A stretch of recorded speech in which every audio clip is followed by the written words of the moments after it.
Hello, mahal. Sa totoo lang, hindi ko na alam isusulat dito kasi feeling ko nasasabi ko naman sa'yo lahat. Pero naandito na tayo mamayang gabi, kasal na tayo.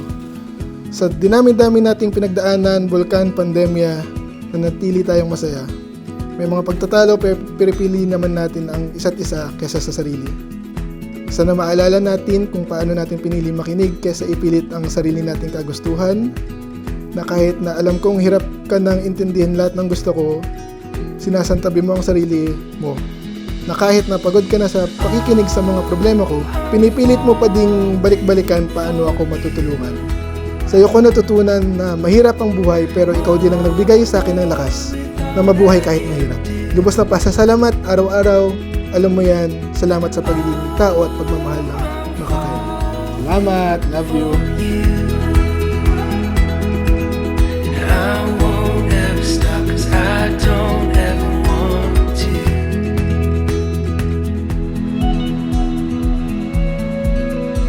So put your hand in mine, with the wide open world inside.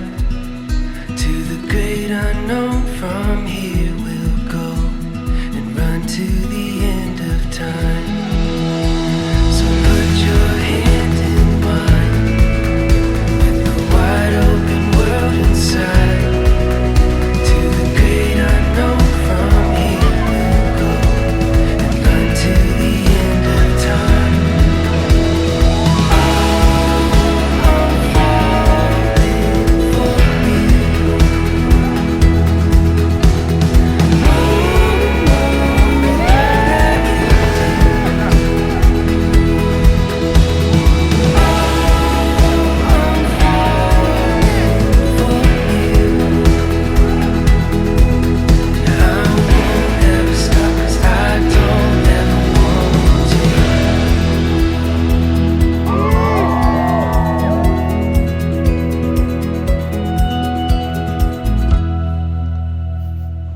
Thank you, Ato.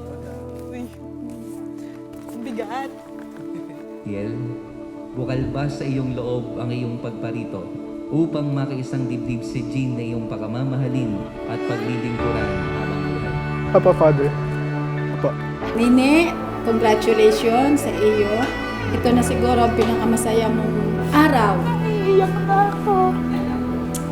Siguro naman, sa bagong buhay na tatahakin mo, ay magiging maganda ang iyong hinaharap. Yun lang naman ang pangarap ko sa iyo. Ang makamit mo, mga pangarap mo, at maging matagumpay ka sa magiging buhay mo bilang mag-asawa ni Joriel. Basta kung ano man ang mangyayari sa inyo, nandito lang kami ng iyong ama at kapatid mo. Lagi nakaalalay sa iyo at tatandaan mo. Mahal na mahal ka namin ng iyong ama.